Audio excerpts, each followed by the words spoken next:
Hello fans of moulded plastic. Here's the Hobby Boss Eurofighter 2000 Eurofighter Typhoon. It's a different kit to the earlier kit I've shown you. I'm trying a different, slightly cheaper than the other one. So let's see what we get. I've already seen inside the kit. So first off, you got this unusual presentation of the parts. You got the main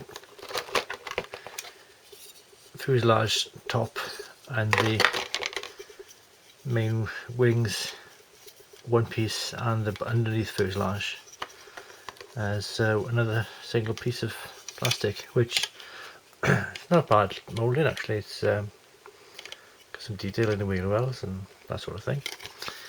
And you've got this peg and hole mounting system, which is unusual. So you stick it together somewhat like this, and have to glue that in place. If you can focus, you see that? Glue it in place because it comes out by itself. Anyway, I didn't mind that so much. I can always fiddle about with it and make it so that it's just like a normal fit, because that's pushing it out somehow. But the only thing I was mainly disappointed by was that when you've got parts together, even with the bit of plastic you'll see afterwards on the instructions to cover that area, you've still got a hole straight in, even with the underside. There's more parts in here. Stick that on there. I believe you've still got a hole straight in to the well, gap of the fuselage. So I thought, well, the other kit wasn't like that surely, and I was right. I was right about it, because on the other kit, unlike this one, they've supplied a part here which acts as an air scoop in from the air intakes up into the engines. So the main problem I have with this kit is that that part was forgotten about. Of course, I don't know how old this kit is. It might be before everybody had more detailed models. I'm waffling a bit because I don't know what else to say. As you know, I don't have a script. Perhaps I should. Anyway, here's the part you have together with this tray, and actually it's a good idea to have the canopy in a separate protected area there. Probably the most protected a canopy clear part sprue ever is. Okay, so we'll bank that out of the way now to show you the rest of it. Again, the underside of the forward fuselage is this part here, which goes on as normal. Usual parts. This is the second kit I've noticed where the exhausts are in the closed down position. You know, if I can do the band puppets of it. They're not open cans, they're closing, which I don't think is how they are in a relaxed state when they're not switched on, as it were, when they're parked. But traditional makeup for a kit. There's no weapons on here though. There's only pylons. It doesn't come with any weapons. I don't know why that is, if that's a tradition with Hobby Boss. There's a moulded harness in the seat. Let me see that.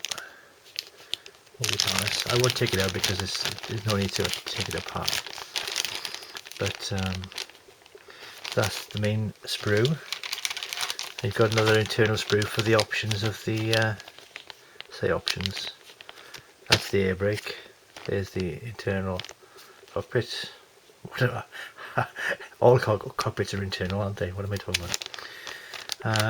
The back of the seat, some part there, and the back of the engines.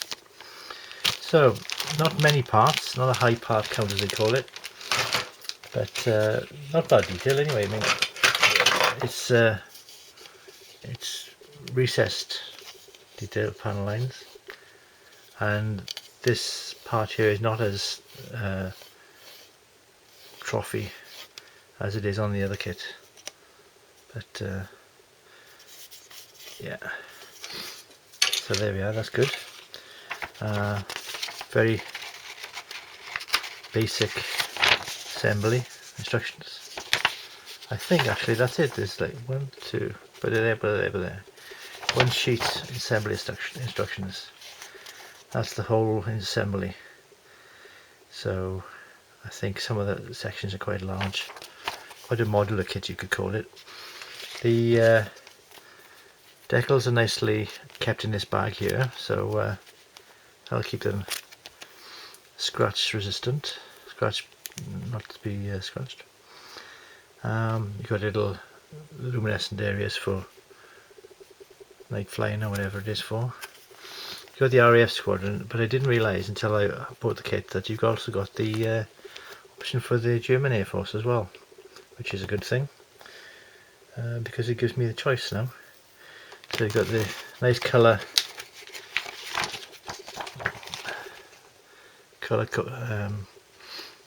decal placement sheet for the British RAF version and the German version. So pretty much all you want. So my overall view of the kit is mixed, because the other the other issue I've noticed, if this is the area where the refueling probe comes out. Now on the other kit manufacturer, begin with I and ending in I, is there's a slight bump there, which is on the real aircraft. There's a slight bulge where the refueling probe is, but maybe this is based on an earlier iteration of the aircraft. I don't know, but it's like I say, it's quite modular. You've got the small part count. I'd describe this as a kit for a perhaps a less experienced modeler, because like I say, the low part count and the way everything's presented here, I mean, at least the good thing of this being in a tray, you don't have any problem getting them off the sprue, do you? Because there's no sprue, they're not on the sprue. So how they did that without, quick glance, I can't see any release. Oh, there's a release thing, but there, look, that's where they came off the mold, but there. But apart from that, it's one piece and quite detailed. You even got detail inside the wheel well of the nose wheel. So there we are. Glad I bought it in some ways, because it's cheaper than having another copy of the other kit, but I probably will get another one of another manufacturer if I could get the Revel version to see how that compares to the other two I bought. So anyway, waffling enough. Bye bye.